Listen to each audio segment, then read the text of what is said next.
Have you ever wondered why women feel undecisive even when they're highly capable in every other area of life? Stay tuned for a powerful reframe that may completely change how you understand uncertainty and self trust.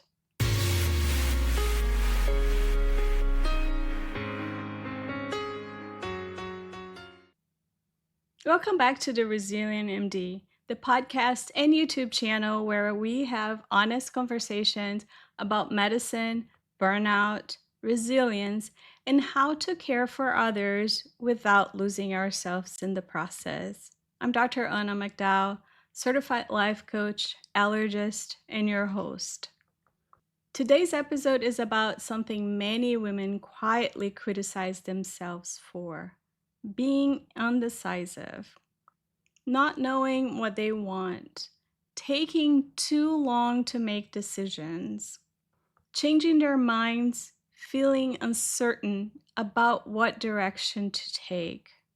And because we live in a culture that glorifies certainty, speed, and confidence, many women begin to believe there's something wrong with them when clarity doesn't come quickly. But what if the issue is not undecisiveness? What if the real issue is something deeper and much more understandable? What if you're simply untuned?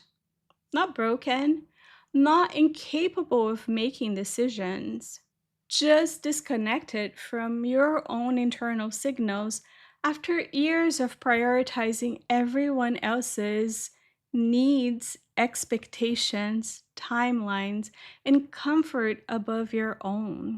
And today, I want to explore the difference between impulsive action and true atonement. Because before meaningful change can happen externally, there's usually a quieter internal process that has to happen first. Learning to hear yourself again. There's a particular image of success that many high achieving women internalize early in life. The successful woman is confident, efficient, clear, productive, certain of what she wants. She makes decisions quickly, she knows her goals, she moves forwards decisively. And while confidence can absolutely be healthy, many women start measuring themselves harshly whenever they feel uncertainty. If they hesitate, they assume, I'm overthinking, I'm weak, I should know by now. But here's what often gets missed: you cannot make aligned decisions when you are disconnected from yourself. And many women, especially women physicians, have spent years becoming highly attuned to everyone except themselves. You've learned to notice patient needs, family needs, institutional expectations, emotional dynamics in any room, what keeps things running smoothly. But somewhere along the way, your own internal signals became quieter. Not because they disappeared, but because they were consistently deprioritized. So when someone asks, what do you want? Many women immediately freeze. Not because they are incapable of knowing, but because they haven't been listening inward for a very long time. One of the reasons this can feel confusing is because highly capable women often function extraordinarily well externally. You can lead teams, run clinics, care for families, manage crises. You can make high stakes medical decisions quickly and effectively. And yet, when it comes to your own life, you may feel strangely uncertain. That disconnect can feel embarrassing. You may think, how can I confidently manage complex situations all day long, but struggle to know what I want for myself? But personal attunement is different from professional competence. Professional competence is often built around data, training, protocols, expectations, and external feedback. Attunement is different. Attunement requires internal listening, emotional honesty, self awareness, noticing subtle reactions and preferences. And many women have simply not had the space to cultivate that relationship with themselves consistently. I remember for years thinking that small personal decisions simply weren't important. For example, when someone would ask me where I wanted to eat, my automatic response was almost always, "Oh, I don't care. Whatever you want is fine." And I genuinely believed that. I used to tell myself, I make important decisions all day long for patients, staff, and complex medical situations. I don't have the mental space to spend energy deciding what restaurant I want to go to. It doesn't really matter. And on the surface, that sounded logical, efficient even. But over time, I realized something deeper was happening. It wasn't that I truly had no preference. It was that I had become so accustomed to prioritizing everyone else's needs, schedules, and comforts that I had stopped checking in with my own preference altogether. I genuinely didn't know what I wanted to eat. Not because the decision was too small to matter, but because I had lost the habit of asking myself what I wanted in the first place. And that realization was surprisingly emotional because it showed me how easy it is for capable women to slowly disconnect from themselves, not through dramatic sacrifice, but through hundreds of tiny moments of self dismissal that become automatic over time. When you repeatedly override your own internal signals, something important begins to happen. Your clarity weakens. Not because your intuition is gone, but because your nervous system learns that your preferences are not the priority. Think about how often women automatically ask themselves, what works best for everyone else? What causes the least disruption? What will disappoint people the least? Before ever asking, what feels true for me? What do I actually want? What feels aligned? Over time, this creates a kind of internal static.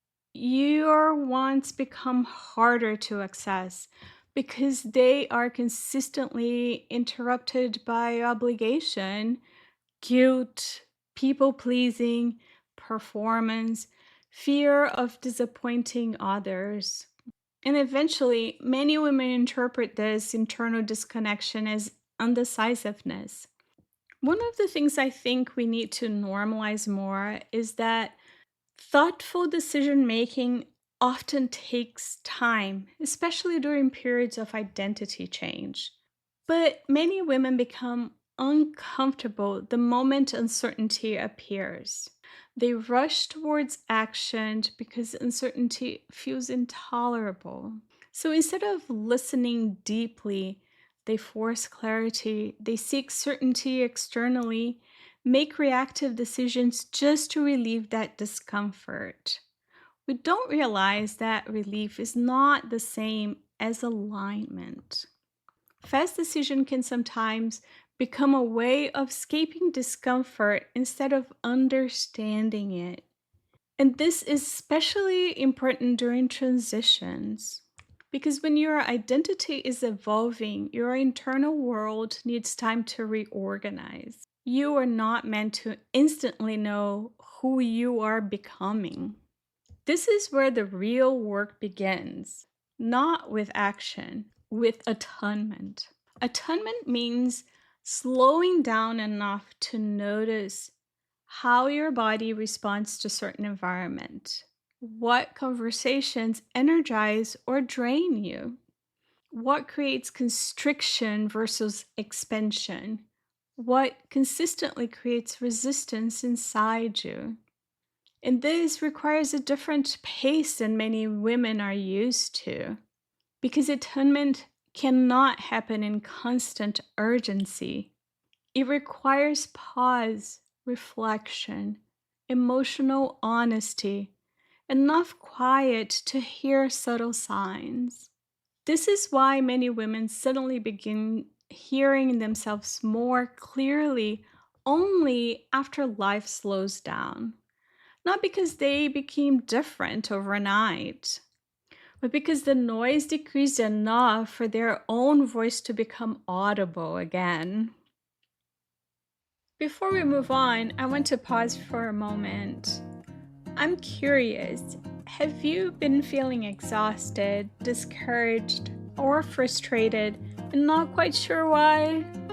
Are you quietly wondering if this is just how life in medicine has to be? Well, I see you. You don't have to give up on yourself or your dreams. And the good news is that you don't have to figure it all out alone. I built a 6-week one-on-one coaching program designed to help women physicians gently remove the barriers keeping them stuck and rediscover clarity, balance, and purpose. It is called the Resilient MD, just like the podcast and YouTube channel. If you're ready, you can begin today. Schedule your free clarity call. The link is in the show's notes. One of the most important parts of this process is recognizing that your internal signals often speak quietly, not dramatically. You may notice tension before certain commitments, relief when plans are canceled, heaviness around specific environments, energy around certain ideas or conversations. These are not random reactions, they are information. Your body often recognizes alignment and misalignment before your mind fully explains them. But many women have been taught to distrust these signals, to rationalize them away, to prioritize logic over inner knowing, to keep functioning despite what they feel. So, part of the season is learning to take your own internal responses seriously again, not impulsively, but respectfully. Now, an important nuance here: not every uncomfortable feeling means something is wrong. Sometimes growth feels uncomfortable. Sometimes vulnerability feels scary. So, the goal is not to react immediately to every emotion. The goal is to become more discerning. Fear often feels sharp and urgent. Misalignment often feels chronic and heavy. Fear tends to fluctuate. Misalignment tends to repeat. This is why deep listening matters, because attunement helps you distinguish temporary discomfort from persistent internal friction. And that distinction changes everything. The Find Your Wings journey is not about reinventing yourself overnight. It's about becoming more honest with yourself over time. And honesty requires listening with curiosity, not the kind of listening that immediately turns into action plans and life changes, but the kind of listening that says, let me pay attention before I decide. Let me understand before I react. Let me reconnect with myself before I choose the next direction. This is not weakness. This is wisdom, my friends. If you've been calling yourself undecisive, I want to gently offer another possibility. Maybe you're not undecisive. Maybe you've simply spent so many years tuning into everyone else that you're still learning how to tune back into your own self. And that process takes time. You do not need to force clarity. You do not need to rush decisions. You do not need to prove certainty before you're ready. Sometimes the most powerful thing you can do is pause long enough to hear your own internal signals, because your wings do not grow from pressure, they grow from attunement. Remember, my wings grow when I listen. If this episode resonated with you, consider sharing it with a colleague who might need this reminder today. Sometimes the right message reaches us through someone who simply thought of us. Next week, we will explore the quiet truths many women physicians are afraid to admit out loud. But before you go, don't forget to grab the free People Pleasing in Medicine Reflection Guide. It is a gentle space to slow down, reflect, and reconnect with yourself again. You can download it at the link in the description below. And if this episode was helpful for you, could you do me a quick favor? Leave a 5-star review on Apple Podcasts or your favorite platform, and like this video on YouTube. It only takes a second and helps this podcast so much. We all say this, but it really does help. So I really would appreciate if you do that. Now, thank you for being here. Thank you for your honesty. And thank you for allowing yourself to reconnect with the voice inside you that may have been quiet for a very long time. I'm Dr. Anna McDowell, a resilient MD just like you. I'll see you next week.